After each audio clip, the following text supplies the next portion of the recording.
Jateng, UMR paling rendah di tanah air.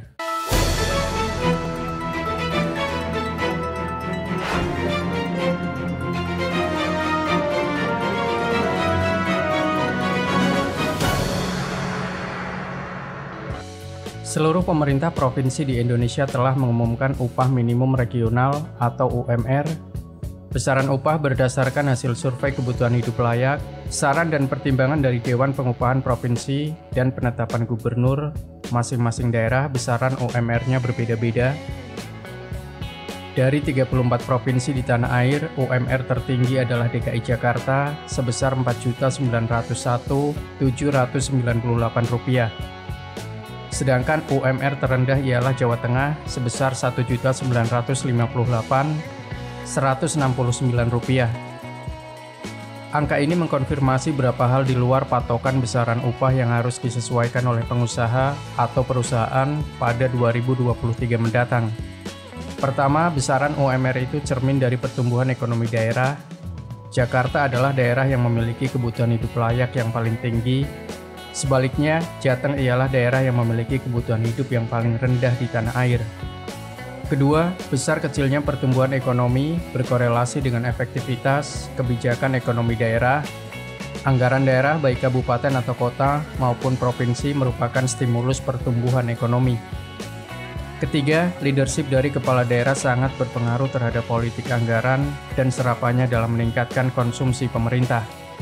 Sementara konsumsi pemerintah bergantung pada kemampuan organisasi perangkat daerah menyerap anggaran yang dialokasikan. Keempat, APBD merupakan dokumen politik dan ekonomi yang langsung mempengaruhi produk domestik regional bruto, sebuah nilai tambah bruto dari barang dan jasa yang menggambarkan kinerja ekonomi daerah. Nilai tambah didasarkan pada pendekatan produksi, pengeluaran, dan pendapatan. Ala kulihal, Jateng pasti mengalami kontraksi dalam kinerja ekonomi daerahnya. Ini terbaca dari pertumbuhan ekonomi Provinsi Ganjar Pranowo ini yang di bawah pertumbuhan ekonomi nasional. BPS menyebutkan bahwa ekonomi Jateng tumbuh 5,28% year on year pada kuartal 3 2002 dan ekonomi nasional tumbuh 5,72% pada kuartal yang sama. Pertumbuhan ekonomi Jateng yang berada di bawah rata-rata nasional berdampak pada perlambatan ekonomi daerah. Ini berakibat pada pengurangan kemiskinan dan pengangguran terbuka yang belum maksimal. Kepala BPS Jateng Adi Wiryana mengemukakan bahwa jumlah kemiskinan turun 102,57 ribu menjadi 3,85 juta dan jumlah pengangguran turun 44 ribu menjadi 1,8 juta. Ternyata Pulau Jawa merupakan kantong kemiskinan terbanyak di Indonesia. Jateng menduduki peringkat ketiga, di atasnya Jawa Barat peringkat kedua dengan 4,70 juta dan Jawa Timur peringkat ke-1 dengan 4,181 juta. Dari segi persentase, Jateng berada di posisi tengah di antara provinsi dengan tingkat pengangguran terbuka yang paling tinggi dan paling rendah. Justru Jabar masuk dengan TPT tertinggi sebesar 8,31%, disusul Banten dengan 8,9%, dan Jakarta sejumlah 7,18%.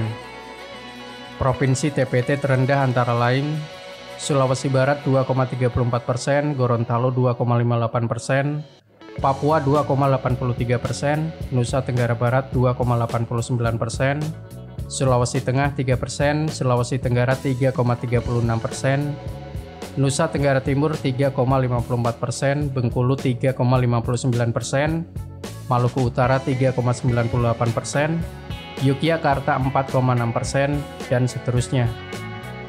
Ganjar sebagai gubernur paling senior di Pulau Jawa sudah sangat berpengalaman membuat kebijakan pro-poor and pro-job budgeting, sebuah kebijakan yang berpihak pada masyarakat miskin dan pembukaan lapangan pekerjaan. Tapi sayang, popularitas gubernur Jateng tersebut tak berbanding lurus dengan penurunan kemiskinan dan pengangguran secara drastis. Kondisi tersebut bisa dimaklumi lantaran serapan APBD Jateng 2022 yang mencapai Rp24,64 triliun masih rendah. Bagaimana tidak, sampai dengan kuartal 3 baru bisa menyerap 59,23%. Efek dari serapan anggaran yang rendah ini, politik anggaran yang ideal kurang gayung bersambut dengan peningkatan kapasitas birokrasi dalam tata kelola keuangan daerah. Jateng menyumbang 14,43% bagi pertumbuhan ekonomi nasional. Selebihnya secara berurutan, DKI Jakarta 29,74%, Jatim 24,93%, Jabar 22,63%, Banten 8,75%, Yogyakarta 1,51%, dan sebagainya. Berdasarkan data ini menegaskan bahwa Jateng haruslah banyak berbenah untuk mengejar ketertinggalan dari daerah lain di Pulau Jawa. Rezim yang berkuasa yang paling bertanggung jawab untuk mengatasi kontraksi ekonomi seraya menemukan terobosan baru bagi peningkatan kontribusi Jateng bagi pembangunan ekonomi nasional. Bila tidak demikian, maka sama halnya dengan besar mulut daripada perut. Padahal kata pepatah, bekerja keras dalam keheningan, biarkan kesuksesanmu membuat keributan.